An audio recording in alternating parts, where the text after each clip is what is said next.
Hi hello నమస్తే welcome to our channel. This is Amala. ప్రస్తుతం మనతో మాట్లాడడానికి సీనియర్ జర్నలిస్ట్ భరద్వాజ్ గారు ఉన్నారు. వారితో మాట్లాడదాం. Hi sir.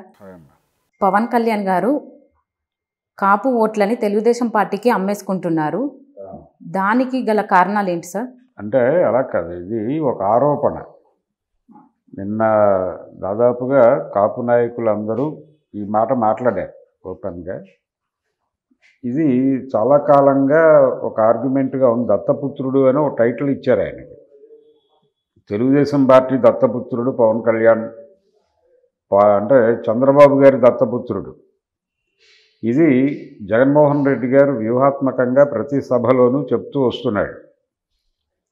ప్యాకేజీ స్టార్ అనేటువంటి పేరు కూడా ఉంది ఆయనకి. తెలుగుదేశం వారి దగ్గర ప్యాకేజీ తీసుకుని ఆయన అభినయిస్తాడు అని చెప్పి. అంటే వంగవీటి రంగా గారి వర్ధంతి జరిగింది నిన్నే. ఆ సందర్భంగా చాలా చోట్ల సభలు జరిగినాయి. ఈ సభల్లో అంటే తెలుగుదేశం పార్టీ వాళ్ళు ఆయన విగ్రహాలకు దండలేసి మాట్లాడారు. అలాగే వైఎస్ఆర్సీపీ వాళ్ళు దండలేసి మాట్లాడారు. అందరూ ఓన్ చేసుకునే ప్రయత్నం చేస్తున్నారు ఆయన. ఈ ఓన్ చేసుకునేటువంటి ప్రయత్నంలో భాగంగా నిన్న జేడీ లక్ష్మీనారాయణ గారు కూడా వెళ్ళి రంగా విగ్రహానికి దండేసి దండం పెట్టాడు. ఈ ప్రాసెస్లో రాబోయే ఎన్నికలని ప్రభావితం చేయగలిగినటువంటి ఒక అంశంగా వంగవీటి మోహన్ రంగా ప్రతి ఎన్నికల సందర్భంలోనూ ఆయన విగ్రహానికి దండలేసి మాట్లాడటం అనేది అందరూ చేసే పనే. అందులో భాగంగా నిన్న మాట్లాడిన చాలామంది కాపు నేతలు వాళ్ళు అంటే రంగా తర్వాత ఆ స్థాయిలో బలంగా కాపు సామాజిక వర్గం తరపున మాట్లాడిన వాళ్ళు ఎవరూ లేరు అనేది ఎస్టాబ్లిష్ చేస్తూ, చిరంజీవి వస్తాడనుకున్నాం, ఆయన వెళ్ళిపోయాడు. పవన్ కళ్యాణ్ బలంగా నిలబడతాడు అనుకున్నాం, ఆయన అమ్ముడుపోయాడు అనే కోణంలో మొదలైనవి ఈ విమర్శలు. అంటే కాపు ఓటు బ్యాంకు కోసమే పవన్ కళ్యాణ్కి చంద్రబాబు నాయుడు ఎరవేస్తున్నాడు, అతన్ని దగ్గర పెట్టుకుంటున్నాడు అనేది కూడా వీళ్ళ ఆరోపణ. కాపు ఓటు బ్యాంకుని చంద్రబాబుకి అమ్మేసుకుంటున్నాడు పవన్ కళ్యాణ్ అనే ఆరోపణకి ఇది బ్యాక్బోన్, నేపథ్యం. నిజంగానే పవన్ కళ్యాణ్ని కాపు ఓటు బ్యాంకు కోసమే చంద్రబాబు నాయుడు దగ్గర పెట్టుకున్నాడా అంటే అదొకటే కారణం కాదు. పవన్ కళ్యాణ్కి ఎన్డీఏలో మెంబర్షిప్ ఉంది, ఎన్డీఏలో సభ్యుడైన కాబట్టి బీజేపీతో సన్నిహిత సంబంధాలు నెరపడానికి వెసులుబాటు ఉంటుందనే ఉద్దేశంతో పవన్ కళ్యాణ్ని దగ్గర పెట్టుకున్నాడు ఆయన చంద్రబాబు. కేవలం కాపు ఓటు బ్యాంక్ కోసం కాదు. ఆయన అభిమానుల్లో కాపులు ఉన్నారు, వాళ్ళు జనసేనకు ఓట్లేస్తే తెలుగుదేశానికి వేసినట్టుగానే భావిస్తాడు ఆయన. కొంత కుల ప్రయోజనము ఉంది, కొంత రాజకీయ ప్రయోజనము ఉంది. నిజానికి పవన్ కళ్యాణ్కి ప్యాకేజీ ఇస్తోంది, ఆయన దత్తపుత్రుడిగా వ్యవహరిస్తోంది తెలుగుదేశం పార్టీకి మాత్రమే కాదు, తెలుగుదేశం పార్టీ కంటే కూడా బీజేపీకి ఆయన ఎక్కువగా దత్తపుత్రుడిగా వ్యవహరిస్తున్నాడు అనేది వాస్తవం. అలాగే ఆయనకి ప్యాకేజీ ముడితే గిడితే తెలుగుదేశం కంటే కూడా బీజేపీ నుంచే ముడుతూ ఉండాలి. ఎందుకంటే పవన్ కళ్యాణ్ గారి కార్యాచరణ చూస్తే ఆయన అకార్డింగ్ టు బీజేపీ సజెషన్సే నడిచినట్టు అనిపిస్తుంది. ఆయన కదలికల అన్నిటి వెనకాల బీజేపీ వ్యూహం కనిపిస్తుంది. కాబట్టి ప్యాకేజ్ అక్కడ తీసుకుని ఉండొచ్చు, ఆయన చంద్రబాబు నాయుడు దగ్గర కూడా తీసుకుని ఉండొచ్చు. తీసుకోవటం ఇవ్వటం అనేది తప్పేం కాదు. మార్కెట్ ఎకానమీలో ఉన్నాం మనం. ప్రతి ఒక్కరూ అమ్ముడుపోని నాయకుడు ఎవరు లేరు ప్రస్తుతం మార్కెట్లో. అమ్ముడుపోని నాయకుడు, కొనుగోలుకు సిద్ధంగా లేని నాయకుడు ఎవరూ లేరు. కారణం మార్కెట్ ఎకానమీలో మనం ఉండటమే. రాజకీయాలను మించిన వ్యాపారం లేదు అని ఈ మధ్య ఉండవల్లి అరుణ్ కుమార్ గారు చాలా స్పష్టంగా చెప్పాడు. అది వాస్తవం కూడా. కేటీఆర్, లోకేష్ వీళ్ళందరూ ఏదో దేశ సేవ చేయటం కోసం రాజకీయాల్లోకి రాలేదు. ఆల్రెడీ వాళ్ళ తండ్రులు ఇక్కడ జెండాలు పాతి ఉన్నారు కాబట్టి, ఇది లాభసాటి వ్యాపారంగా ఉంది కాబట్టి అందుకని ఈ ఏరియాకి వచ్చి పనిచేస్తున్నారు. ఈ విషయం పక్కన పెట్టేస్తే చాలా క్లియర్గా పవన్ కళ్యాణ్కి ఒక ఎజెండా ఉంది. ఆయన బీజేపీ తరఫున పనిచేస్తున్నాడు, బీజేపీ కోవర్టు అనే ఆరోపణ కూడా ఉంది. ఈ మధ్య రామ్ గోపాల్ వర్మ లాంటి జ్ఞానులు కూడా ఈ విషయాన్ని ఓపెన్ మార్కెట్లో మాట్లాడుతున్నారు. ఆయన బీజేపీ ఏజెంట్గా టీడీపీతో ఉన్నాడు. అయితే మొదటి నుంచి కూడా ఉన్నటువంటి వంగవీటి మోహన్ రంగారావు గారి వారసత్వాన్ని ఎవరు కొనసాగించాలి అనే దగ్గర ఆయన ఎవరు చంపారు? ఇప్పుడు పవన్ కళ్యాణ్ గారు ఆ మధ్య రంగా గురించి మాట్లాడుతూ ఆ బయట కూడా నిన్న సర్క్యులేట్ చేశారు వాంటెడ్గా. రంగా గారు నాకు బాగా తెలుసు, ఆయన మా ఇంటికి వచ్చారు, ఆయనకి నేను ఆ రోజున కాఫీ సర్వ్ చేశాను, ఇవన్నీ చెప్పాడు ఆయన. చెప్పి రంగా చనిపోయాడు, ఆయన విగ్రహాలకు దండలేస్తారు, వర్ధంతులు జయంతులు ఘనంగా జరుపుతారు, ఇక్కడ వరకు బాగానే ఉంది. కానీ ఆ రోజున ఆయన్ని నడి రోడ్డు మీద చంపేస్తుంటే ఎవరు ఎందుకు ఆయనకు అండగా నిలబడలేదు అని ఒక ప్రశ్న లేవనెత్తాడు పవన్ కళ్యాణ్. ఆ బయట నిన్న సర్క్యులేట్ చేశారు బాగా. నిన్న ఆయన వర్ధంతి, వంగవీటి రంగా గారి వర్ధంతి డిసెంబర్ 26. కాబట్టి ఆ బయట సర్క్యులేట్ చేస్తూ ఈ మాటలు మాట్లాడారు. నిజానికి వంగవీటి మోహన్ రంగాన్ని చంపింది ఎవరు? చంపిన వాళ్ళలో ఇద్దరు ప్రముఖ పాత్ర పోషించారు. అందులో ఒకడు కోడెల శివప్రసాద్, రెండు చంద్రబాబు నాయుడు. చంద్రబాబు నాయుడికి ఓటేయమని ఇప్పుడు పవన్ కళ్యాణ్ అడుగుతున్నాడు. ఎవరైతే వంగవీటి మోహన్ రంగా హత్యకి కారకుడో కోడెల శివప్రసాద్ చనిపోయాడు, ఆత్మహత్య చేసుకుని చనిపోయాడు ఆయన. చంద్రబాబు నాయుడు బతుకున్నాడు ఆ అకౌంట్లో. దేవినేని నెహ్రూ గారు కూడా చనిపోయాడు. వంగవీటి రంగా హంతకుల జాబితాలో బతుకున్న వాళ్ళల్లో చంద్రబాబు నాయుడు ఒక్కడే ఉన్నాడు. ఆ చంద్రబాబు నాయుడికి ఓటేయమని అడుగుతున్నాడు ఈయన పవన్ కళ్యాణ్. అడుగుతూ వంగవీటి రంగా వారసత్వాన్ని కొనసాగిస్తాను నేనని మాట్లాడుతున్నాడు.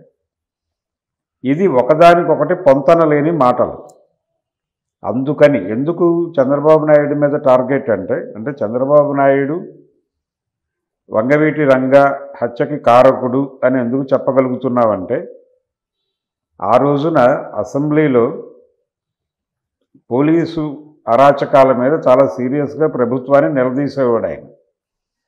పర్టికులర్గా విజయవాడలో జరిగిన అనేక లాకప్ హత్యలు, 5 టౌన్ పోలీస్ స్టేషన్ కేంద్రంగా జరిగినటువంటి అనేక లాకప్ హత్యలు, అందులో నేవీ అధికారి మురళీధరన్ అనే అతన్ని కూడా పట్టుకొచ్చి పోలీస్ లాకప్లో కూర్చోబెట్టి ఇంట్రాగేషన్ చేస్తున్న క్రమంలో అతను చనిపోయాడు. అది కూడా ఇష్యూగా మారింది ఆ టైంలో. అసెంబ్లీలో ముఖ్యమంత్రి ఎన్టీ రామారావు గారిని స్ట్రైట్గా మోహన్ రంగారావు ఆ రోజున నిలదీసినటువంటి సందర్భం అందరికీ తెలుసు. అలాగే ఒక రిక్షా పుల్లర్ని పోలీస్ లాకప్లో పెట్టి కొడితే చనిపోయాడు అతను. నరసింహారావు అతని పేరు. అతని డెడ్ బాడీని తీసుకుని పోలీస్ మీట్ దగ్గరికి వెళ్ళాడు వంగవీటి మోహన్ రంగారావు. వెళ్ళి హోంమంత్రి, అప్పుడు కోడెల శివప్రసాద్ హోంమంత్రిగా ఉన్నాడు, అతన్ని నిలదీశాడు. అతనికి ఇతనికి మధ్య చిన్న వాగ్వాదం జరిగింది, ఒకళ్ళనొకళ్ళు నెట్టుకోవటం జరిగింది. ఈ నెట్టుకోవటం అనేటువంటి సందర్భాన్ని రంగా కోడెల శివప్రసాద్ మీద అంటే హోంమంత్రి మీద చేయి చేసుకున్నాడు అని ప్రచారం చేశారు. నిజానికి చేయి చేసుకోవడం కాదు అక్కడ జరిగింది, ఒకళ్ళనొకళ్ళు నెట్టుకున్నారు పరస్పరం. వాదోపవాదాల మధ్య మాటలు పెరిగినాయి, ఆవేశాలు పెరిగినాయి. ఆయనకు పోలీసులు మద్దతుగా ఉన్నారు. పోలీస్ మీట్లో ఉన్నాడు హోమ్ మినిస్టర్ పైగా. ఈయన కేవలం ఎమ్మెల్యే మాత్రమే, విజయవాడ తూర్పు నియోజకవర్గం ఎమ్మెల్యే మాత్రమే వంగవీటి మోహన్ రంగారావు.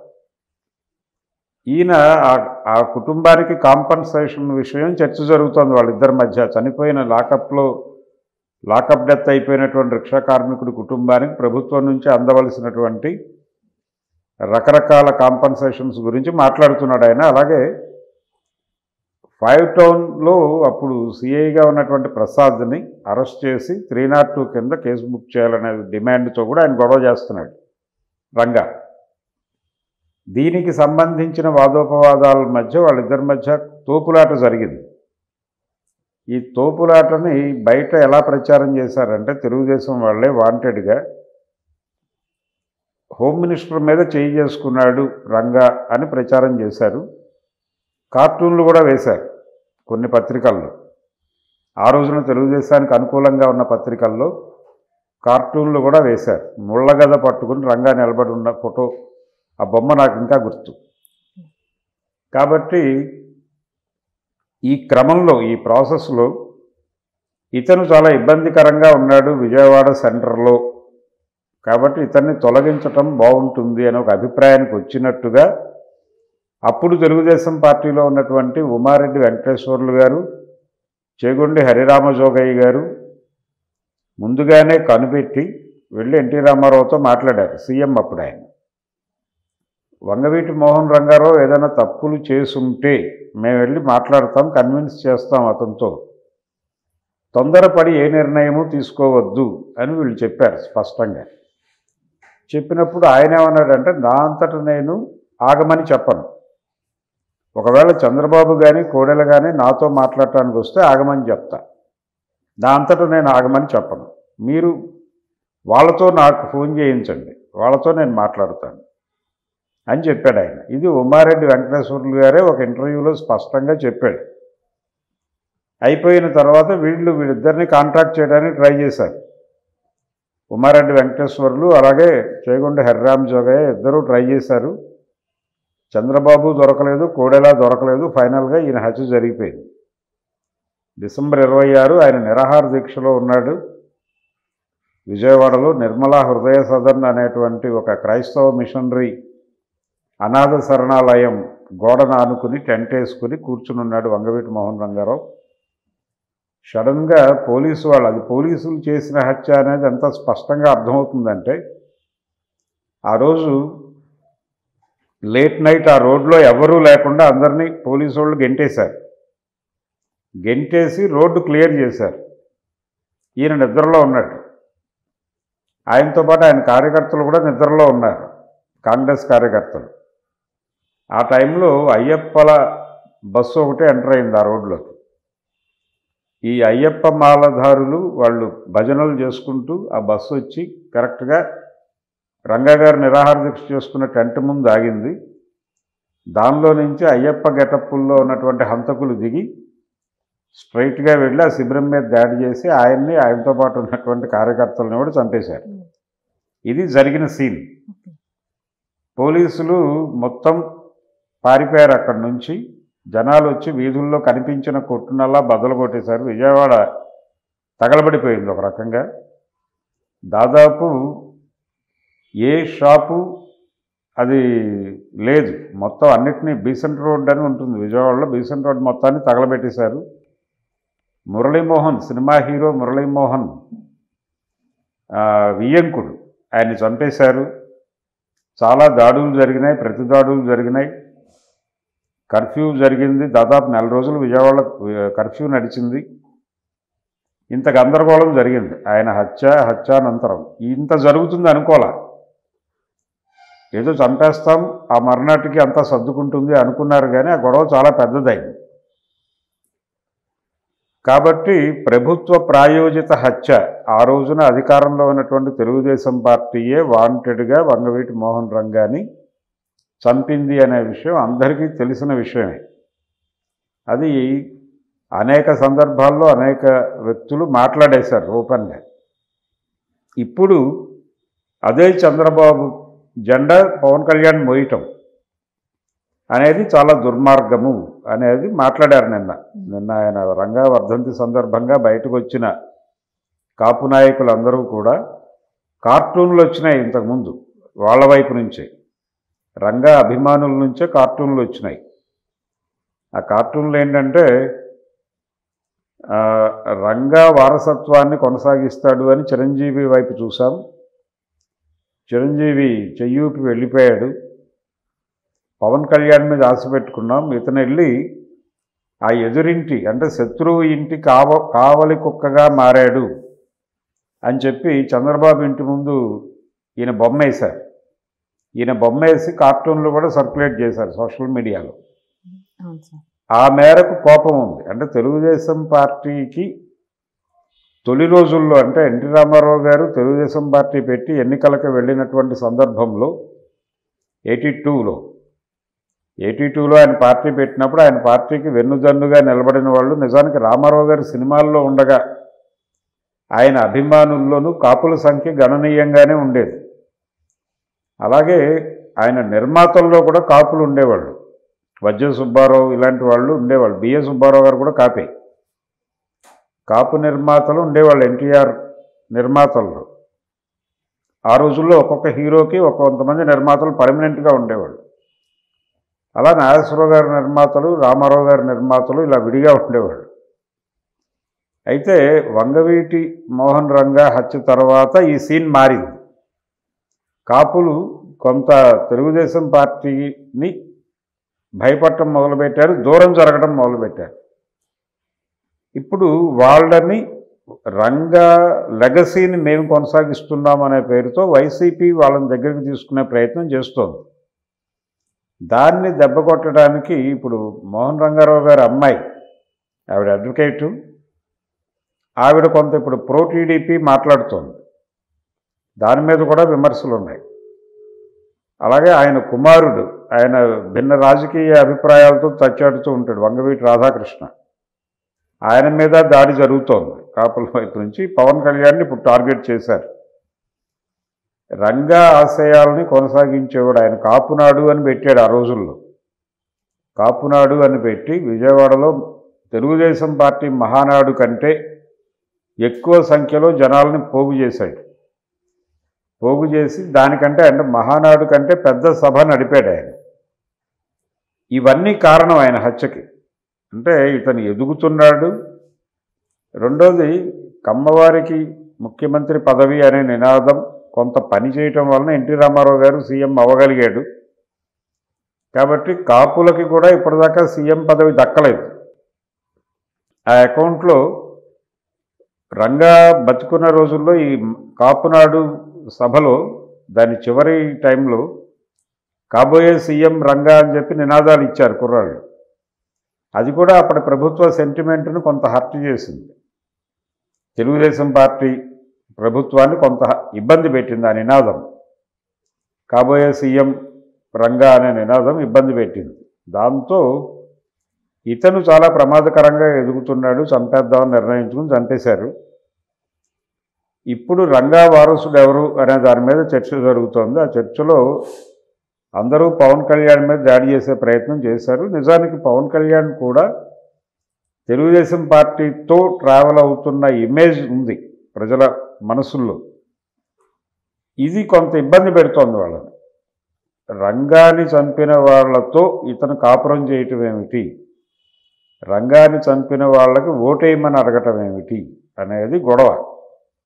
ఈ గొడవ దేనికి అంటే పవన్ కళ్యాణ్ ఇన్ఫ్లుయెన్స్తో కాపు ఓట్లు తెలుగుదేశం వైపు వెళ్లకుండా అడ్డుకోవటం కోసం, అడ్డుకుని వాటిని వైసీపీ వైపు మళ్లించడానికి. అందుకు రంగా వర్ధంతిని వాడుకున్నారు నిన్న.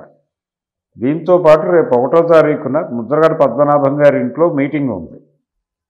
కాపు నాయకుల ఆత్మీయ సమ్మేళనం అని పెట్టాడు ఆయన. ఆ సమ్మేళనంలో మరికొంత కాంక్రీట్గా నిర్ణయాలు తీసుకుంటారు. ప్రో వైసీపీ వెళ్లే ప్రయత్నాల్లో ఉన్నారు వాళ్ళు. వైసీపీ అనుకూలంగా అంటే తెలుగుదేశం పార్టీ వైపు కాపు ఓట్లు వెళ్లకుండా వాటిని అంటే గోదావరి జిల్లాల్లో గెలుపును నిర్ణయించే స్థాయిలో కాపు ఓటు బ్యాంక్ ఉంది. అందుకని గోదావరి జిల్లాలని పరిరక్షించుకోవడంలో భాగంగా వైసీపీ చేగొండి హరిరామ్ జోగయ్య గారికి అలాగే ముద్రగడ పద్మనాభం గారికి వీళ్ళందరికీ కూడా ఎరలు వేసి ప్రయత్నం చేస్తోంది. ఆ ప్రయత్నంలో భాగంగానే నిన్న రంగా గారి వర్ధంతి చాలా ఘనంగా జరిపారు అన్ని చోట్ల బయటకు వచ్చిన ప్రతి నాయకుడు జగన్మోహన్ రెడ్డి కృప కోసం పవన్ కళ్యాణ్ మీద తీవ్ర స్థాయిలో దాడి చేశారు, తెలుగుదేశం పార్టీ మీద దాడి చేశారు. రంగా హంతకుడుగా చంద్రబాబు నాయుడిని ఫోకస్ చేసే ప్రయత్నం బలంగా చేశారు. అది ప్రయత్నం చేయటం కాదు, నిజంగానే చంద్రబాబు నాయుడు హస్తం ఉంది రంగా హత్య వెనకాల అనేది వాస్తవం. అది అందరికీ తెలుసు. అది ఒక రకంగా state sponsored murder Vangaveeti Mohan Rangarao. దాంతోపాటు ఇంకో 2-3 మర్డర్లు కూడా అదే టైంలో స్టేట్ స్పాన్సర్డ్ మర్డర్స్ జరిగినాయి విజయవాడలోని. నేతల క్రీస్తు భగవాన్ దాస్ అనే అతన్ని కూడా అలాగే చంపారు.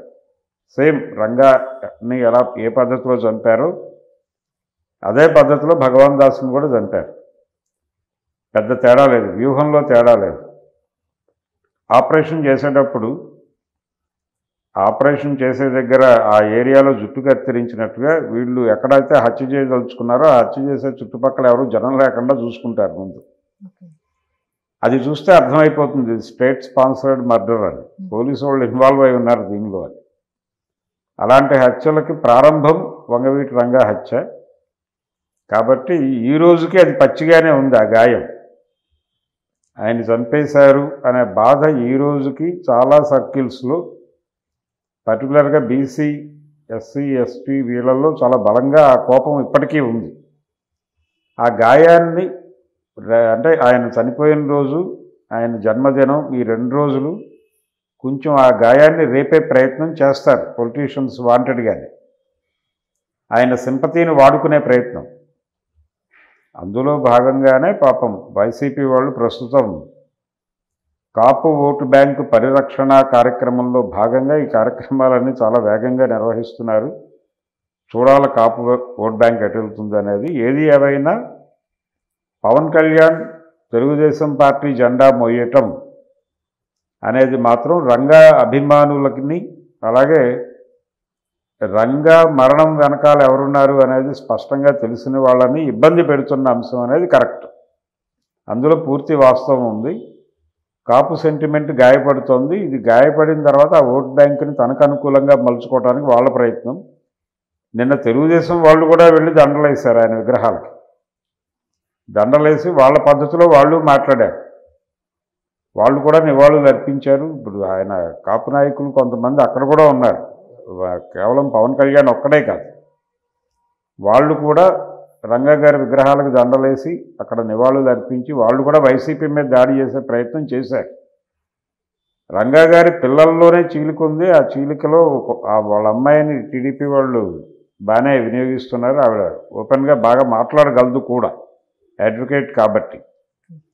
దాన్ని కూడా వినియోగించుకుంటున్నారు. చూడాలి ఎక్కడి దాకా వెళ్తుంది ఈ పోరాటం. ప్రతి ఎన్నికల్లోనూ రంగా గారు, కాపు ఓటు బ్యాంకు, పవన్ కళ్యాణ్ అనేది ఒక చర్చనీయాంశంగా మారుతుంది. ఈసారి కూడా వచ్చేసింది, అంటే ఎన్నికల మూడు వచ్చేసింది. ఈ ఎన్నికల మూడులో ఈసారి కాపు ఓట్లు ఎటు వెళ్తాయనేది చూడాలి. Okay sir, thank you. Thank you.